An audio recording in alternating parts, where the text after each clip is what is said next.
Welcome to Discover Indie Film. I'm your host, Jeff Howard, and I'm on Zoom with filmmaker Joe Basla. Hey, Joe. Hey. All right, so first of all, if our voices are uneven, don't blame me, blame Zoom. I know it records us and compresses us. I'm hoping our volume is the same.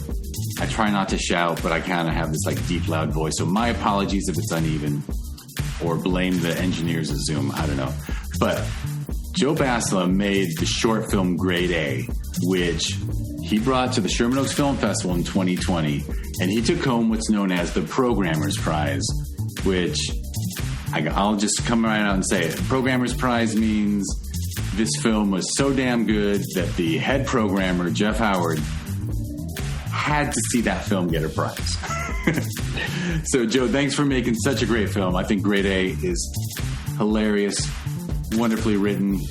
Your lead actor, Michael Reitz, is unbelievably good. I just think it's a great comedic film, and thank you for submitting it. Oh, dude, thank you, man. Thank you. And then thank you also because your film became a part of the collective known as the Discover Indie Film TV series. And for people who don't know, if you go to Amazon Prime Video and you search for Discover Indie Film, there's a TV series that was born out of this podcast because I found out that the people making shorts didn't have anywhere really great to take them. Like all the features would end up on iTunes and Amazon and sometimes Netflix and Hulu and this and that. But like the shorts would just go on YouTube or Vimeo, and it's like imbalanced to me. So Discover Indie Film is a TV series on Prime Video that is an anthology of just hand-picked films from this festival circuit, just great short films put together in half-hour episodes. Sometimes there's 2, sometimes there's 3. And in one case, in 4 seasons, 40 episodes, there is one film that has its own episode, and that is Grade A, because it's a long short, and it's hilarious, and it deserved it. So if you go to Prime Video and search for Discover Indie Film and go to Season 4, Episode 10, you got Grade A there all alone after the Discover Indie Film bumper that comes in front. And I'm proud of it. I hope people go watch it. And now we are going to find out what genius and madness drove Joe to become a filmmaker, to pursue film. I say that with love in my heart because I love that people are still pursuing this art form, and independent film is a really hard game, but people do it for love and for all the right reasons. So, all right, Joe, tell me your history. What got you into film? Well, I always just loved movies. I was kind of at the tail end of the generation before like the internet was like dominating our lives. So I had a local video store down the street, and they used to do this thing. It was called the 555, and it would be like 5 movies, 5 days for $5. And you go and we used to just really pick them off of the box, like, oh shit, this looks cool, or some actor or whatever. But we didn't have the internet or like Rotten Tomatoes or like IMDb to really like check out and search for films. So I kind of got my senses going for what makes a good film, because I watched a lot of bad ones. But also, it was just like the storytelling. Like stories were always just so much fun to me. You learned a lot from them.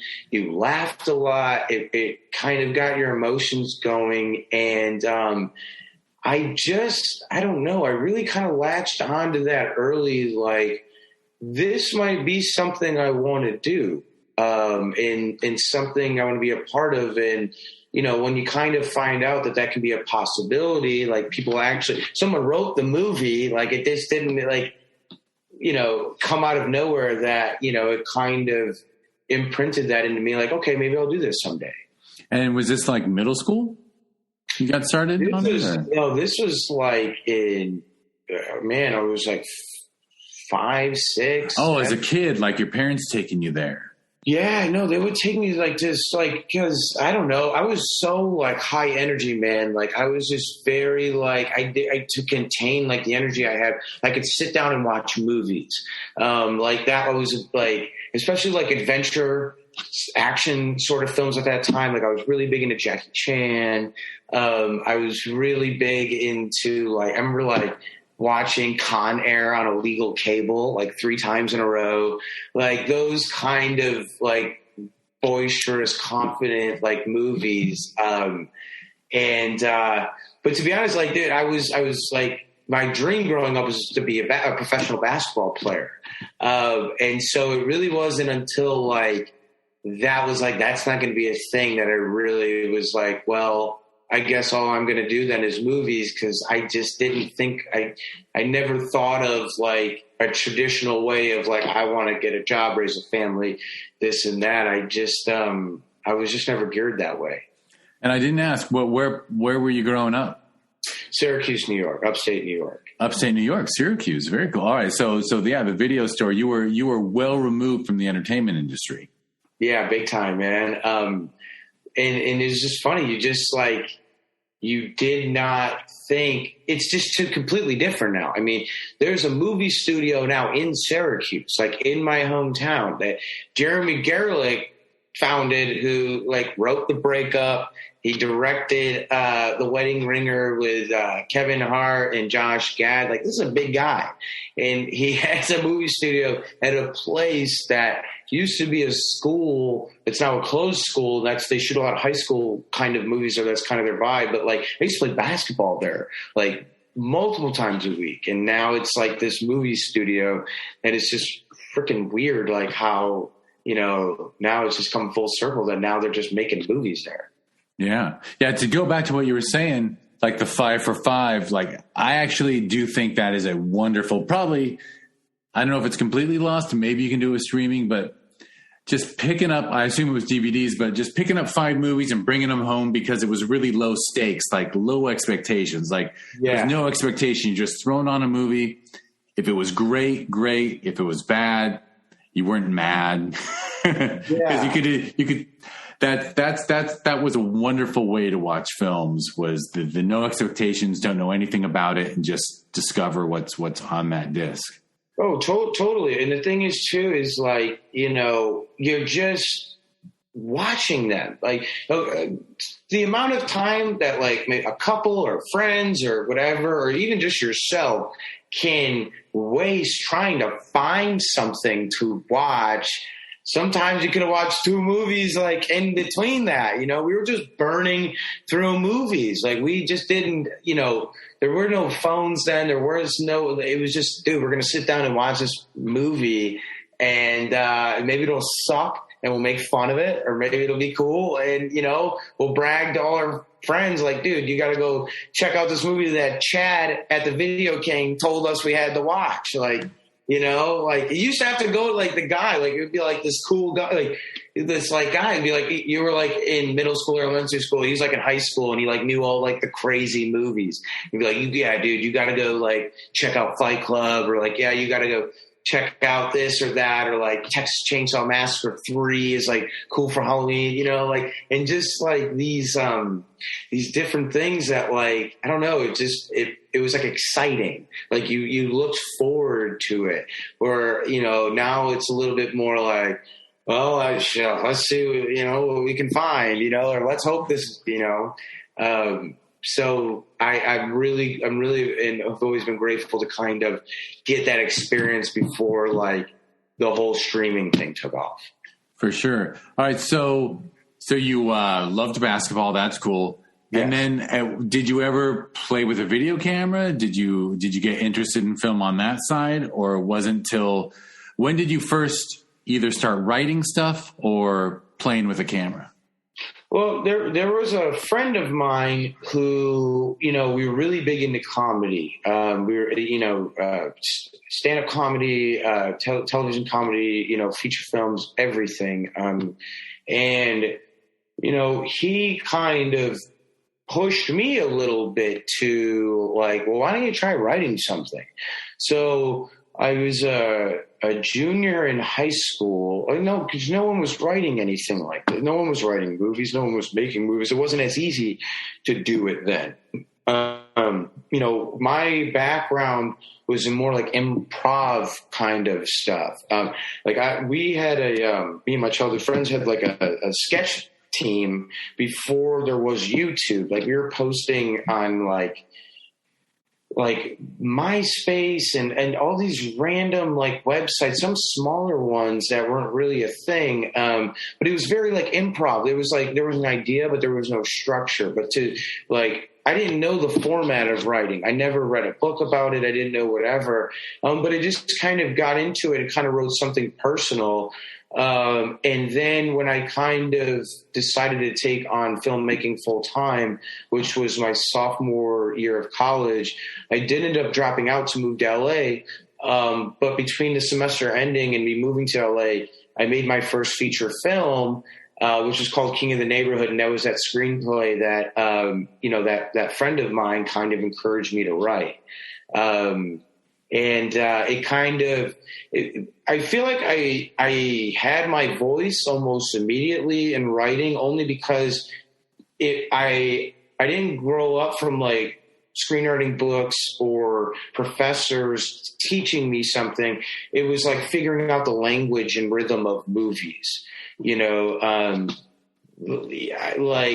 it just felt natural that something has to happen by page 10, by this, this is where the character's thrown into an uncomfortable or new world, or he's made his choice to commit to something.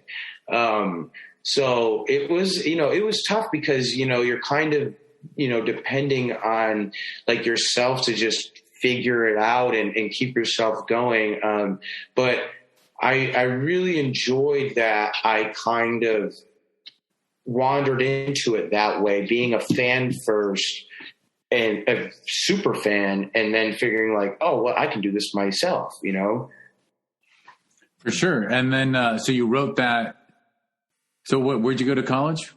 I went to Tampa University for half a semester. University for half a semester, and that's when you started writing and said, I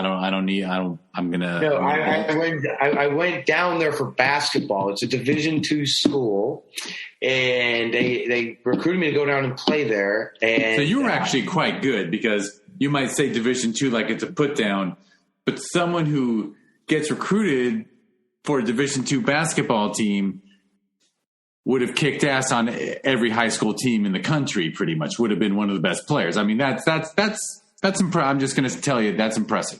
Well, no, I appreciate that, man. It was such it just didn't work out. And so I guess, it's not like I regret anything or whatever, because I'm so happy with the way things turned out. But yeah, Florida is just a different beast. It really, especially when you're 17 years old, it was the start of the vodka Red Bull phase. And down there, and this is still something to this day, you would literally, and you could be underage. You pay $5 or $10 to get into these places, and you drink free all night. It's from a business standpoint, I don't know how that makes sense, but I just couldn't stay down there because I get so excited by things, and I get excited by people. And this is another thing I like about movies, is just you can communicate these bigger things in movies if you do them in a well-written way, in a well-done way. But I've always liked people, and so I just couldn't last down there, dude. It was just, I was too excitable, too young, to stay there. So I had to get the hell out of there. And then that was the start of okay, I'm not going to do basketball anymore. I'm going to start writing movies.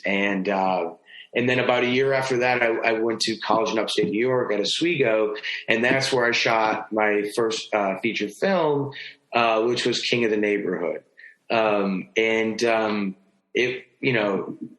We shot it with a 2.5 person crew, because one of the actors would come on and off, was helping me out with that. But it was me and one other guy, and we just kind of were stressed out of our minds that whole summer, but we never, by the time it was done, we both said that this was the greatest thing that we could have ever got done, because it's all worth it in the end if you really put in the work and you got it done.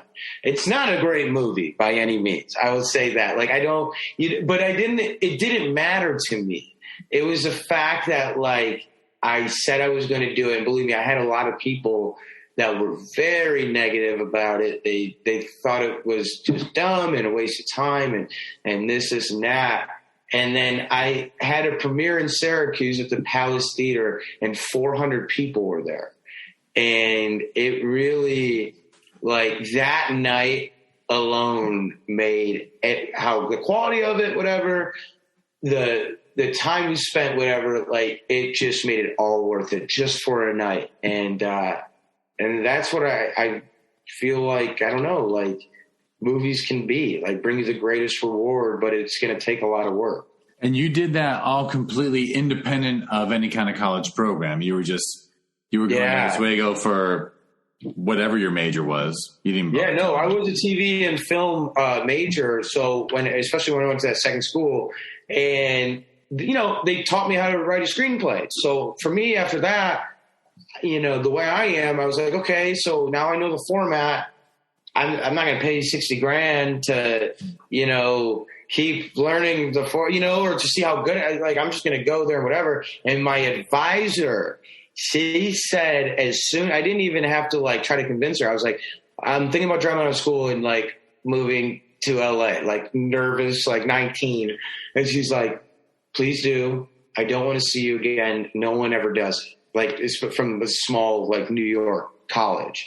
And she said, I don't want to see you what? I don't want to see you again. Like, I don't want to see you again. Yeah, like in like a chase your dream. She said, chase your dream. Yeah, you're only 19 once. Yeah, and so that was like a first like adult that kind of like encouraged me to be like, yeah, dude, like just go and do it. So do I go now? And dude, I was like there like a week later. That's just how I am. And like when I'm locked in on something, like it's just total focus and has to get done. But dude, that just really, it's funny because like the smallest moment in your life, and people might not even realize, can have the most tremendous impact. And, her name was Amy. She probably doesn't even remember me, but that little thing like made me feel okay with doing it, because everyone else in my life said I was crazy, and sometimes you just need, if you have 100 people telling you you're crazy, if just one person encourages you, that can be the thing that ultimately like leads you to where you want to go. That's great. All right. So you made the move quickly. Yes. And where'd you land? Did you land in North Hollywood? Did you land what part of town? Oh, no. I was by USC campus, and it was the first time I saw bars on a window, and I was like, yes, I am living in like straight out of Compton. This is awesome, dude. I was a big Boys in the Hood fan. I was like, I'm right by there. So I'm all my buddies who were big NWA fans. I'm like, I'm here, guys. So I was right there. And it was good for me too, because I was still around like younger people. It just kind of being around, it's a college, so it was probably the best place, for me to move to, initially. And then I just kind of, just trying to start figuring it out. I was really balancing writing movies with doing stand-up comedy, because that was also something I started picking up doing. So kind of from that point of like 20 to 25, it was writing movie scripts and doing stand-up comedy. And I definitely I was really working at both, but it seemed like stand-up comedy was initially going to be my path because I was having more success with it. Working hard at both of them. But, I was starting to get booked at places. I was going on tours and stuff like that, opening up for people. So you got hired as an open. So you did enough open mics that you ended up, you moved up the ladder. Yeah. And I met some really cool people. I was very fortunate. So Outside of, me pursuing this, I grew up in the LA bar scene, and with that, you meet a lot of people, and so basically what happened with me was I was getting good at stand-up comedy, but there was also this great place in Hollywood called Loaded, which is like a punk rock venue. And it was kind of this it just had this different vibe of your traditional comedy club. And the bar I worked at also owned that. And I got close with the people there, and they let me put on a comedy show there and an open mic that I was producing, but it got to be so big because it was just so unique. And so it's like punk rock, stand-up comedy, and you're not getting the typical crowd. So a lot of guys would come down and, would work out the material, like Joe Rogan and his guys, like Bert Kreischer and Tom Segura and like Sam Tripoli and Ari Shaffir and Ian Edwards, like this crew. Like, so I was really into the stand-up scene, and it wasn't until I went on tour that I was like, yeah, this is not for me. Oh, so for you, the when you actually were touring, like as an opener or middle or whatever, yeah, you were like, oh yeah, no, this is screw this. Yeah, no, was it the travel? Was it the shitty comedy condos? Was it no, dude, the shitty audiences? No, listen. It was so cool because I've done shows for like literally 3 people, like a bigger like a comedy, but there'll be like 3 people there, and I've done shows for 1,000 people. It's the I did not like how I felt, and I'll give you an example, so. I started to notice I was becoming less of a person, and I was analyzing things so much. Like I was not the comedian that was like, oh, he's working out a bit right now. But like when people were talking to me, I was not listening to them. I was picking them apart, or something behind them. Like you could be talking to me right now, but I might be looking at the guy, behind you who's picking his nose. Or, this, whatever situation it could, I was so aware of everything around me that I wasn't fully living. And yeah, I did not, I know how much and found out how much it takes to become great. And I just wasn't willing to do that. And because it's 7 days a week, 3 times a night to become great. And you can read interviews with Jerry Seinfeld, Chris Rock, all these people, they say the same thing. And it's really the truth. Like anyone that you love that is a stand-up comedian did that. Kevin Hart, one of the biggest guys, same thing. There is very, very, very, it's like not even 1% of people just naturally were funny and just crushed stand-up comedy. No, for sure. And I got to say, so now I know 2 pivotal points in your life. And what's kind of amazing, and I say this as a middle-aged, older person, is you have an amazing ability to recognize when you're in the wrong situation. Like most people don't back out when something's wrong for them. It takes them a long time. And from Tampa to stand-up, you're like, when it feels wrong, you acknowledge it, you face it. You don't talk yourself into it. Yeah, no, I can't, man. I could never, I just was never like that. But that's also what, hopefully should happen to you when you kind of go out in the world so young and you put yourself out there. Like, dude, I've failed so much. I've been hurt so much. I've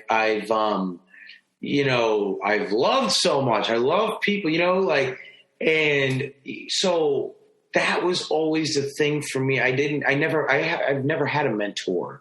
I've never really had someone to tell me like, hey, you should be doing this, or like, hey, that's why going back to my advisor, that 30-second little thing she had with me meant the world to me, because that was probably the most impactful, but also the lengthiest, kind of encouraging thing that I had up to that point. So for me, it was always just being in situations at a young age and either failing or, making something out of it. But I always knew where I felt and where I stood.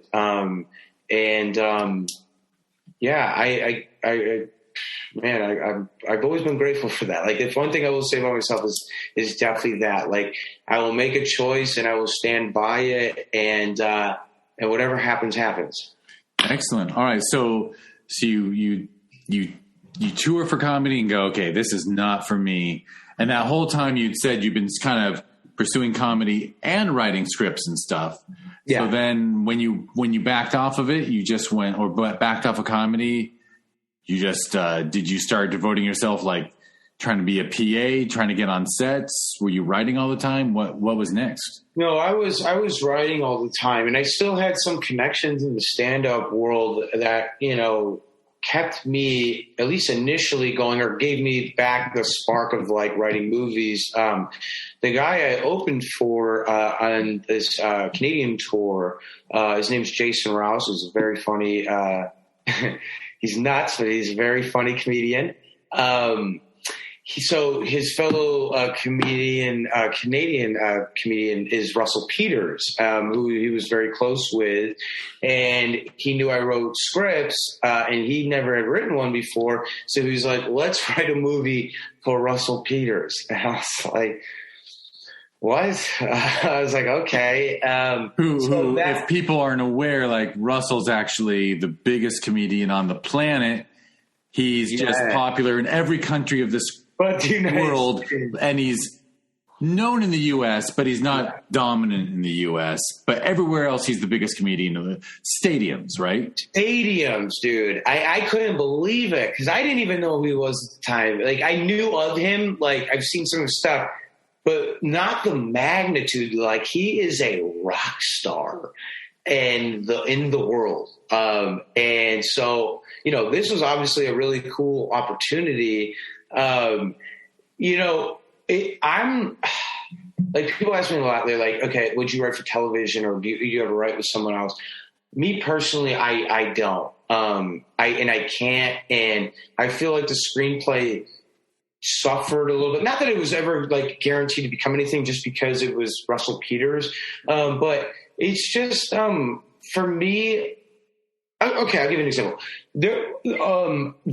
When you see a movie and it's written by Joe Smith and John Miller and Greg this, and not like they're a team, it's and the movie usually sucks. Like, it's all so convoluted. The pieces don't miss. The scenes aren't working. They're not fitting together. I don't know. Like, I'm more of a singular, like, vision person. And that's to say, like, I do like writing. I like working with, filmmaking is this collective thing, and everyone is so great in their role. That's what's awesome. But sometimes in the writing process, if two people aren't on the same page, and one hasn't, written screenplays before, and the other one has or hasn't, it's just tough to make a good one. It was very much like, they wanted to be like slapstick, like PG-13, PG comedy, which isn't really my thing. I like more like human kind of comedies, like the Apatow and Seth Rogen, those guys really like opened up everything like that. You can make like these human comedies and they're going to be really funny. But yeah, that was really like the start of it. And it was such an interesting situation, but I'm grateful for it because it really got my work ethic going, because there was deadlines. When you have deadlines, it's different. That's huge. So you did that, and then you worked on that, but then you also were doing your own stuff on the side all the time, or? Yeah, no, I was always writing something because just something will inspire me, man. A lot of the times it's weird. It's music. Like, I'll listen to a song. Like, I wrote this 80s like action buddy cop movie called Hot Blooded, because I literally heard the song Hot Blooded, and I was like, what if some fucking cop just like loves enforcing the law. Like he's like a Mel Gibson Lethal Weapon type, but instead like he's just so like about the law that it's just so off-putting to everyone. Like he's like way over the top. And I mean, and that's kind of the through line through a lot of the stuff I write is over the top people who care too much. And it's not that they have to adjust to the world. It's that, you know, they struggle with the world adjusting to them per se. I mean, I was going to say you're describing grade A. Yeah, no, dude. Except instead of a cop, it's a health inspector. Yeah, like I just dig that so much. And I think people appreciate that so much because, you know, when you go to a movie, you want to escape from it all. You know, like you want to just like watch someone else's life and be like, holy shit, this guy is nuts, you know, like, and you're just transformed into this different, you know, different kind of story. And that's always like, that has always like drawn me. And it's gone through like different phases. You know, there was like, you know, the Will Ferrell, like Jim Carrey kind of thing, you know, which I grew up on that, and that definitely shaped me, but I just took their extremism in a different way, that like they weren't so over the top that they weren't unbelievable as people. It was like they're so over the top and they care so much and they're vulnerable. Like they're able to be hurt by people, and that makes a more human story, and people, you know, naturally become more invested. Yeah, I was going to say too, Carrey, huge fan of Jim Carrey. I will. Yeah. This is not at all what I'm about to say. Is I'm prefacing it that it's not a put down. It's not an insult. But Jim Carrey was always in the comedies unbelievably hilarious in spite of the character. Like, yeah, like it wasn't that his character in Dumb and Dumber was, you know, Ace Ventura. It didn't matter that he was a pet detective. He was just being over the top hilarious in spite of that job. Whereas you have someone, you like to write people who are crazy about their job. That's what makes them, you know, it's, I'm delineating a difference that maybe didn't even need it. No. But dude, like I will say, like if I wrote a Jim Carrey movie, it wouldn't be Dumb and Dumber or Ace Ventura. It would be The Cable Guy. Like, that is and I was talking to someone the other day about that, and they're like, when I was a kid, I just didn't get it. I was like, oh no, dude, I did. Like, you know, like someone who just wants friends so bad, you know, like, isn't that believable? Like, isn't that, you know, like something that like you can understand rather than like just some maniac just shouting and going berserk over, you know, the most goofy thing. You know, there's a realism to that I think that people, you know, can relate to and have a much better, like, I don't know, movie going experience, I guess.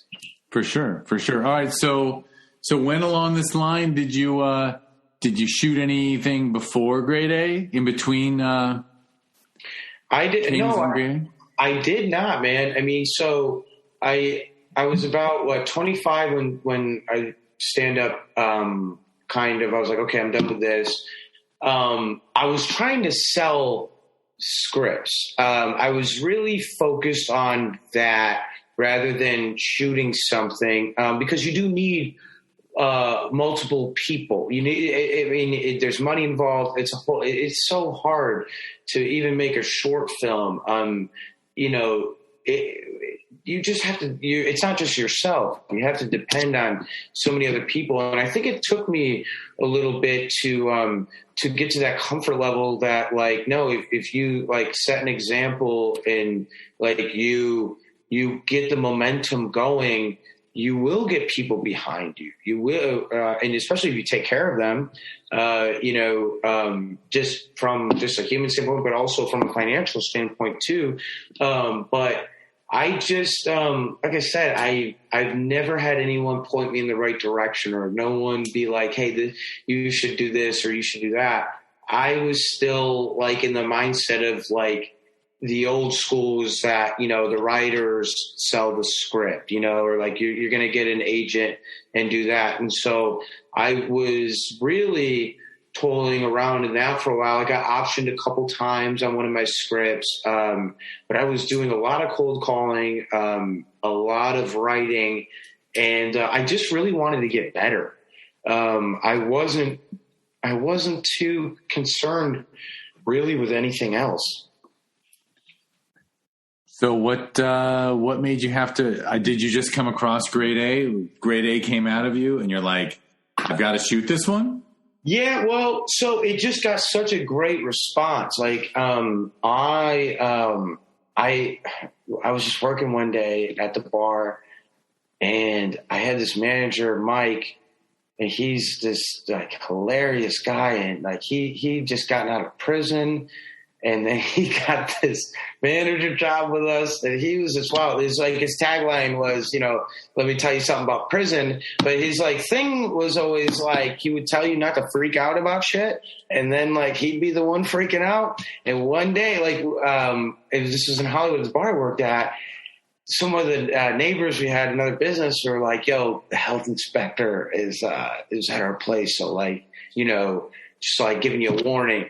And so he comes up to me. He's like, "All right, dude, health inspector's coming. Don't freak out." And I'm like, "All right, cool, man. I'm not freaking out." He's like, "Yeah, bro, don't freak out." I'm like, "Dude, I'm not freaking out." He's like, "All right, don't freak out.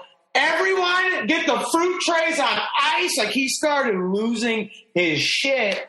And that's kind of where the idea came about. Like, okay, what if this health inspector like kind of took this shit so serious and also kind of used his position to like try to needle things he wanted, which is very simple things. It's like I said, the most basic human things is like friendship, love, like appreciation, someone to fucking talk to at the minimal, like the most basic minimal level. And that really, once like I kind of latch onto that, like the intention of that, and, I wrote the screenplay in like 3 weeks.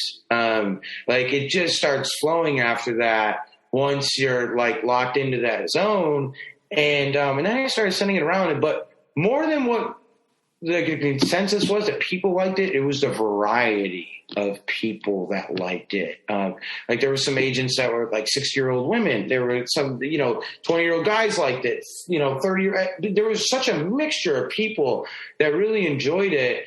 And with such a character that I was not expecting people to get behind as much, that gave me kind of the confidence to be like, okay, let's start figuring out how we can get this made. And was it like 30 pages or was it like was it a feature? Oh, no. It was a feature script. Right. And so I just thought, and I was very close that I could self-produce this feature film. And mind you, this is from going from that I hadn't shot anything since me and that buddy did the 2-person crew. Haven't shot anything. It's just my belief and my imagination, whatever. And we had like really great comedy people that signed on. This is okay. So this is what like sealed the deal. Essentially is. There were some people I grew up admiring that signed on to act in this film for the SAG ultra low budget minimum, which is only $125 a day. We all know what actors make, and the ones that we see in the movies ain't making that. And their agents wanted them to do it because they thought that it was going to springload them into something else. I just, as a 27, 28, I could not ultimately, I had everything set besides the Korean barbecue restaurants, and it wasn't easy to get them to anyone in like K-Town, or there's a few in Hollywood, to let us shoot there. And the movie, which I don't even think you know about this, but it's the most important part, is the feature film's pointless without that sequence. Cause, we're from where we leave off in grade A, he kind of goes off on his own journey after he fails at trying to get people to sponsor him. He's like down in his luck, and he's like, I'm going to go whatever. He goes to a Korean barbecue restaurant because that's the only place where like, you can cook yourself. Like, it's like this total, like, he's just like down in his luck, whatever. And then it turns into he meets the owner of this Korean barbecue restaurant, and the Korean barbecue owner had this prophecy that he's going to meet this awful individual who thinks he knows everything about cooking, but he doesn't know shit. And his lasting mission is to make him a good chef. So then it kind of turns into this like Mr. Miyagi student, Daniel type of story. And honestly, dude, I think, from what we see in the short, because the short is essentially the first act of the script, it gets better as it goes along and more human and more hilarious. And, I still trying like hell to make sure that you and other people can see it, and we'll see what happens. Right. So grade A that I've seen, and that everyone who's listening to this should make a point of seeing. We told you how at the beginning. So it really is. It's the first act of a feature. Yeah, because I wanted to package something. I wanted it to be like, okay, like here's a feature script, and everyone has a script, but like I was like, you can see it, like see this how it is with with great actors, with a great crew, and honestly, like the first thing that I know when watching it on the Discover Indie Film Series was being that it was on, you guys put it on Amazon Prime, the quality we shot in was finally able to be recognized because we really used expensive equipment. We did not spare any expense on that. And it, when you put it up on YouTube, they compress the files. They don't do that on Amazon. It's a real platform. And man, like that's been the biggest thing I've been grateful for, because people can finally like see it the way it is supposed to be. And I feel like it ultimately elevates the quality of the material. For sure. And I want to jump back to something you mentioned, which is you said some people that you really were into were game to do it, for SAG low budget modified. Who was that? Well, so Jason Mewes was attached, and I really grew up loving Kevin Smith, and he had a big influence on me. I love Jason Mewes, yeah, and he's just got that wild side to him that kind of fits in with the stuff that I write, and David Arquette, who he made a lot of late '90s movies. I mean, I love Scream, I loved him, Dewey and Scream. He's just a goofball, and then like Ready to Rumble, but he also has that kind of energy that I've always kind of been enamored by, that wild card type of thing. It was so shocking to me that they would even consider doing it. That was such a that's what mostly kept me from trying to make it, is that, you just don't think they'll do it, like why, who would think that? Like you can call these people's agents and they're like, oh, well, we'll read it.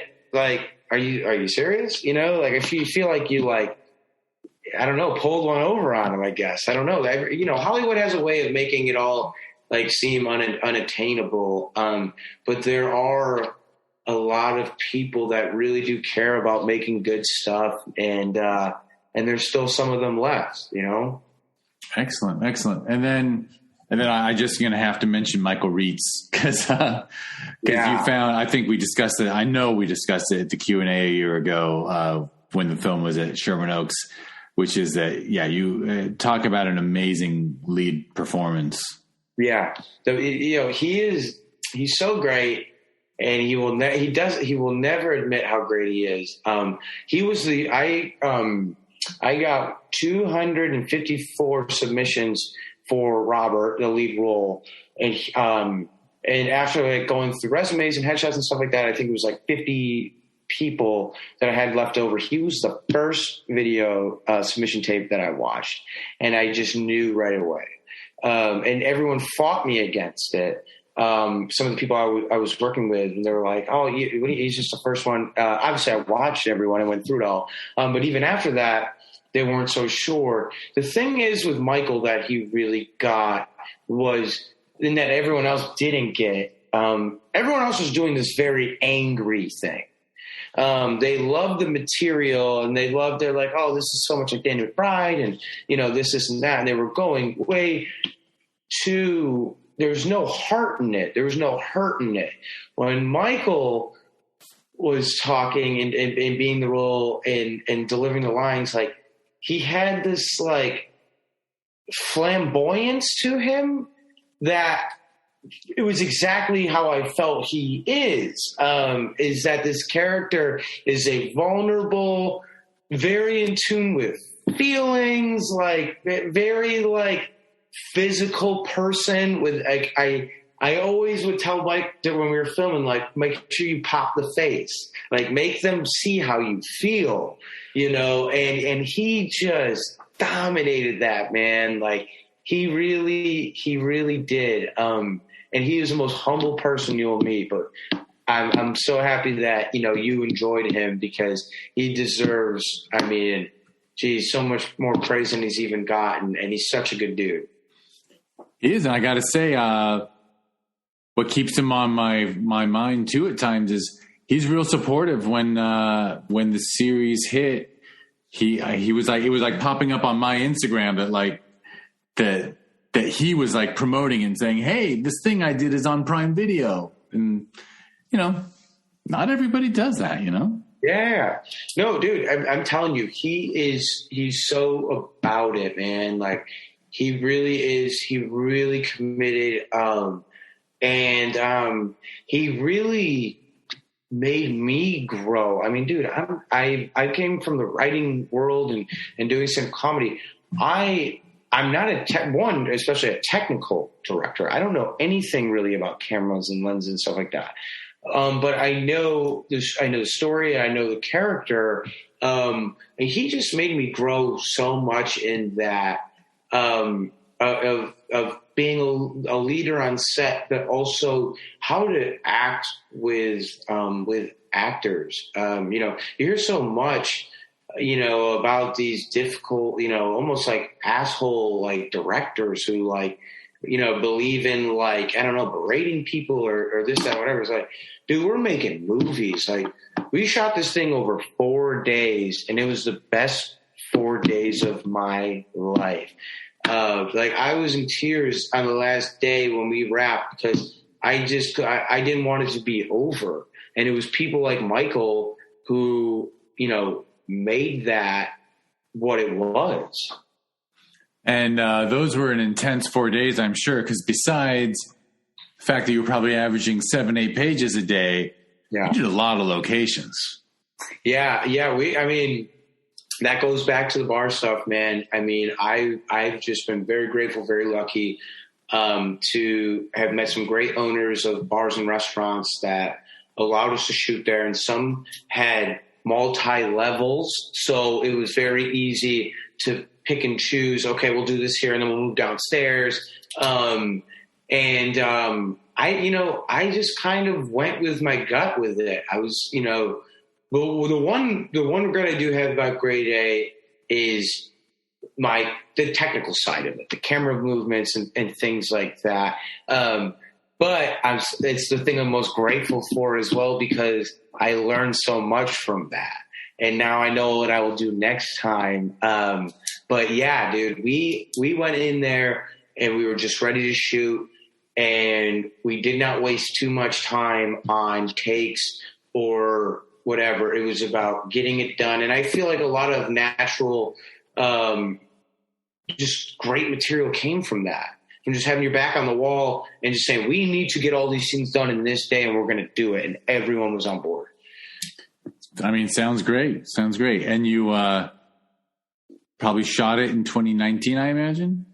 So yeah, right at the end of summer in 2019. Yes. End of summer. And then takes a long time, I assume. Post takes a long time when you're talking a half hour. Yeah. Well, so another, like I said, man, that was a point in my life where some friends came in with some really unbelievable favors. I had a friend who was the CFO of this big production house in LA, and I had co-written a script with him a few years back, and he needed some help. He wanted to write a story, and he needed some help and whatever, and I didn't even have to ask him, and he just had one of their in-house editors who literally does Netflix movies, HBO shows, Oscar nominee type stuff. Like, they do the Avengers, bro, like Marvel stuff, and he was my editor on this, that's why I always try to tell people, man, like always respect people and never burn a bridge, because you never know when you do something for someone else, or just you are who you are, that someone might want to help you out later on. That's huge.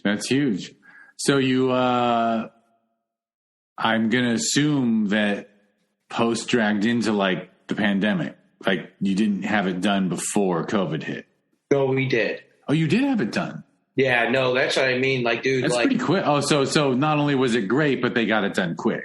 Dude, we were like 4 or 5 days a week in there for like 3 hours a day, because obviously he worked for this company. He has other, much bigger obligations. But we just stuck with it, and he at first it was a job and a favor, but to his boss, but once after day 1, 2, he was taking ownership over it. He loved it. I remember he said something. He's like, "This is like like almost like Peter Griffin in real life. Like, this is like a caricature that I just hadn't seen. You don't really see these types of roles. And I like it so much, and so."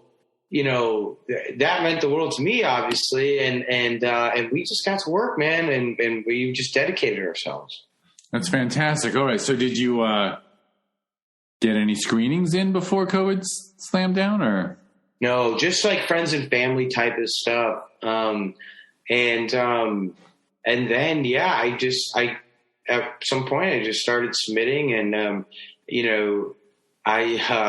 I lived in North Hollywood at that point, Studio City, North Hollywood. I spent a fair amount of time in Sherman Oaks, loved Sherman Oaks. And I was like, man, Sherman Oaks has a film festival. I'm like, it's definitely going there. And then here we are, man, Here we are. I know. And I bet at the time you submitted, I could actually look it up and tell you the day you submitted, but I was under this goofy impression. I'm like, we'll be back in the theaters by November.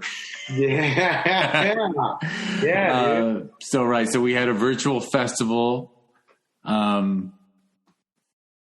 which it is what it is. And we had that one in-person hangout. We hung out. I don't know if you were able. Actually, you weren't able to make it, were you? No. At the Galleria there. Yeah. We just ate. We just hung out. Well, I said ate. We didn't eat. Everyone had masks on outside because it was November of 2020. So it was like, but people came in from out of state. Yeah. 2 people came. One came from Portland and one came from Austin, just because it was like, I've been dealing with virtual festivals all year, and you're having an in-person mixer where I can actually talk to other filmmakers. So they hopped in cars and drove. Wow, dude. Yeah, man. It was really nice. Yeah. Oh, well, you froze, so I'm going to keep talking. All right, good. Might have been my internet, might have been yours. But okay. So what have you done since? I mean, did Grade A, you continued with the festivals for a bit, and then you moved to Nashville. I'll just come out and say, you moved from LA to Nashville. Yeah, the year has been interesting. I mean, since I submitted to your festival, I've written 3 scripts and a play. I haven't done much with them yet, other than just kind of sending them around, just opinions and, submitting to maybe a few things here and there. But yeah, I just, as much as everything is moving towards, being online, I just wanted a little bit of a change of pace, be closer to family where I'm from in upstate New York. My girlfriend's a makeup artist. There's a big makeup. She's not going to really have any drop off in anything. And she was kind of pushing to move here. And, after the year we had, man, I was like, you know what, let's go check something out. Let's go. Cause she had been there for 17 years and I'd been in LA for about 9 or 10 at that point. So we spent some good time there. I love LA. I always will. I don't miss, I'll drive 12 miles here in 12 minutes, man. That's not something you get to do, in LA, but I've really just kind of, I feel like I'm getting to as far as my skills go, to the kind of writer I want to be. And I'll never be where I want to be. I'm always aspiring to get better. But I feel like I'm really starting to get a good grasp on everything. And are we still looking at the possibility that you'll be able to complete grade A someday, or is it sort of? No, I hope so. And I'm constantly telling people about it and to watch it. The thing is that, I've met so many people that have wanted to do something with it. I'll never give up on it. It's interesting. I just met someone who came to the place I work in Nashville here, and we started shooting the shit, and he turned out to be he's like a hedge fund manager, but he also works in film, and he's on some sort of board or panel at Sundance, and he loves grade A, and started talking up this and that, and then just kind of went dead. So I don't mean to say that like my enthusiasm for it is always going to be there. I'm just trying to figure out, okay, am I going to do I still try the LA way, or do I try this Nashville way and try to find an investor here, and start something, because this city is growing so fast and there's not a real film industry here per se, like there is in New Orleans or Atlanta or whatever. And I think there could be just one as big. So I'm kind of teetering the line on that right now. Yeah. And, it makes sense. First of all, I think we discussed it, like you have to keep writing other things and working on other things. Yeah. And, keep grade A in your back pocket, and you can always show it as a proof of concept and proof of ability. Here's the thing, man. I truly believe, like you see these trailers, it'd be like, some critics said, this is the movie we need right now. It's like, is it, no, it never is. I think that grade A is the kind of movie we need right now. And that's what really ultimately keeps me going, with it, is just, how many people have genuinely just like it. I've been completely humbled by you. But we're getting away from movies that, establishes a character who might not be the morality we want them to be, the leader we want them to be, the overall person we want them to be. And, but they're so passionate and they're so whatever. And by the end, they learn these lessons and they've grown. And those used to be the movies that we only watched, was watching these people, these crazy characters just grow and learn. And it's like a shared human experience. And I just feel like grade A has that perfect blend of surprising, wacky humor, but also that kind of story. For sure. And Noah, I think more than ever, it's being proven that no one knows what the marketplace wants. Nobody thought that the marketplace wanted a TV show out of Korea where people go on a game show and die. Nobody was sitting around going, if I could only, there was no executives going, if I could only get my hands on a Korean-based TV concept, like that. So, but I mean, as a human being who is living through what the world has offered since March of 2020. Yeah. Like, I'm just craving comedy, and I'm craving the kind of comedy that has refreshingly low stakes. Yeah. And like, you're Robert in grade A.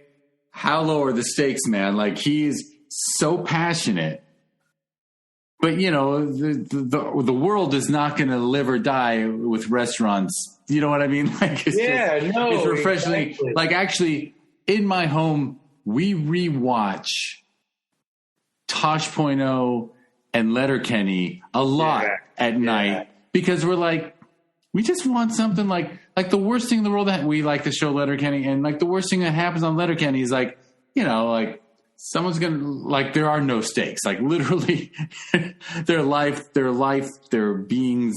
Whatever. It's just, so, it is, I think grade A is the kind of film we need now. And I wouldn't be surprised if somebody, who knows? I would not be surprised if somebody said you should adapt this to TV and see if you can write 10 episodes on it. And I've been approached about that, and it's funny. And that guy that I was saying, the headphones guy, was like talking about that, whether it's like film or TV. It's interesting because I feel like TV has now, or in streaming, has become this safe space because movie making has become such an algorithm, and all the real writers have gone to television because Netflix will say you can make any show you want because you're David Fincher or you're so and so.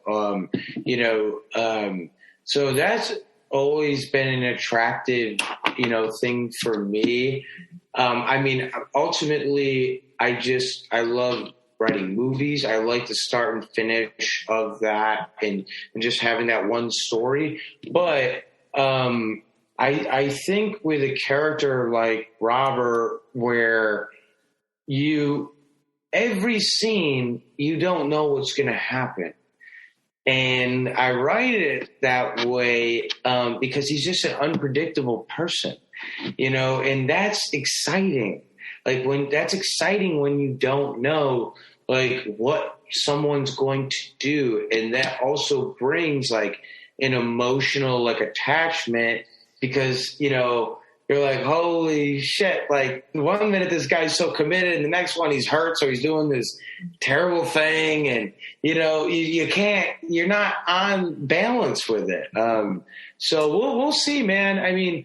We're in some funky times. We're now like got episodes of The Office being banned, and it's like, that's the epitome of a show of like, one of the greatest comedies in sitcom like history or television history, but like just a freaking goofball who's not mean spirited, who just would learn through his mistakes. And I think when we start losing that we don't want to see people learning through their mistakes, then we're losing storytelling altogether. Yeah. I'm actually unaware of this bit of news that there's there's some Office episodes that got pulled. Really? Yeah, Comedy Central has been like pulling some episodes, and they just I watched The Office when it was on. Like, it's been very strange. Like, it's so popular right now, but me and my friends used to watch it like when it was on its TV run, like call each other during commercials, and we never like thought of any mean-spirited thing or anything. It was like, this guy is a dumbass who is like a good-hearted person. He just does all this stupid shit all the time, but he like cares so much. He thinks he's the world's best boss, and like he's, is he? But so, I hope that like stories like The Office and Grade A, people won't want to, move away from. Yeah, well, I don't know. I got faith. There's weird adjustments going on, I suppose. I don't know the exact one, so I can't speak to it. I don't know if a word was used that Comedy Central's afraid of or whatever, and I don't even know who's streaming. It's funny. The Office is one I have not gone back to. I loved it first run. And I even loved, I have this great fondness for when James Spader came on after and he was Robert California. And I just thought that character it was so funny. Yeah, the dry look that he was giving the characters, do you really want to say what you're saying right now? And they were so nervous around him. And he was such a bullshit artist in the end. It was perfect. Yeah, I loved, so I thought The Office was great, but I haven't gone, it's funny, I went back and rewatched Parks and Rec and some other stuff. Maybe someday at The Office, I don't know. Yeah. But, all right, well, I guess are we at the point where we should wrap it up and then do your 4 questions? Yeah, totally. I got them here, man. All right. Well, do you, if someone has watched Grade A and they want to know more about you in it and stuff, website or Instagram or anything they should check out? I know you're not, I know everybody that Joe here has stepped away from the world of the cell phone, but he's still got a laptop. So yeah, I'm still attached, man. No, listen, there's nowhere really that I'm not on Instagram, I'm not on Facebook, I'm not on any of that stuff. But all I would just ask is, man, just check out Grade A, and if you like it, maybe tell someone else to watch it, man. Or, maybe they'll get a kick out of it too. My whole thing for writing movies is it brings me so much joy, but especially when I'm writing comedies like this, it's just to make people get outside of themselves and laugh at how absurd we can all be. And that's really it, man. For sure. And I'll make this promise to anyone listening. If you, I sure hope you do watch Grade A. And if you watch Grade A on Prime Video and you're you want to say something to the filmmaker, you can go to Discover Indie Film on Instagram or Facebook. I actually never look at Twitter, so don't look at Twitter, but Instagram and Facebook, I have not managed to get them out of my life. So if you send a message to @DIFwins on either of those, I promise I can fire off an email to Joe and he'll get it. So yeah, if you want to give email, baby. You want to give this young man feedback, you can. I appreciate that. Yeah. And now I'll just wrap us up here with the plea for stars. 5 stars, people. Give Discover Indie Film, the TV series that's on Amazon Prime Video. Watch season 4. That the button at the end is Grade A in episode 10. Give it 5 stars on Amazon Prime. Give it 5 stars on Amazon.com. You listen to the Discover Indie Film podcast that gave birth to that TV series. Maybe you're listening on an Apple thing. Maybe you got an Android thing. But if you can give the podcast 5 stars and subscribe to it, much thanks. The world needs more kindness, so give 5 stars to things. If you want to learn about the TV series and the podcast, the website is discoverindiefilm.com. Like I said, on social media, it's @DIFwins. And you heard Joe and I talk about the Sherman Oaks Film Festival. It's actually coming up in too fast. It's in 5 weeks from now. It'll be the second week in November. And if you want to see some amazing films and you're in the LA area, you should check it out. But you can learn about that festival at ShermanOaksFF.com. And social media is @ShermanOaksFF. And it does have a sister festival that's every June, and that's Film Invasion Los Angeles. You can learn about Film Invasion LA if you go to filminvasionla.com, and it's @FilmInvasionLA on social media. I'm going to thank Joe Basla again. Am I saying, is it Basla? Yeah, you got it right, baby. Yeah. You got it right. Okay. Yeah. You seem like the kind of nice guy that if it's supposed to be Basla, you would have never corrected. No, but you know, that is the second, if it wasn't Basla, people say Balsa. So, but no, you got it right, dude. All right. Well, thank you, Joe. Thanks for the chat. It was really fun. And everyone listening, Thank you for listening. And if you check out the podcast after this one in the Discover Indie Film podcast feed, you'll get to hear Joe answer the 4 questions, which include 4 questions about favorite films and things that are underrated and overrated. So it's going to be a good time. And I'm going to once again say the words, thank you for listening.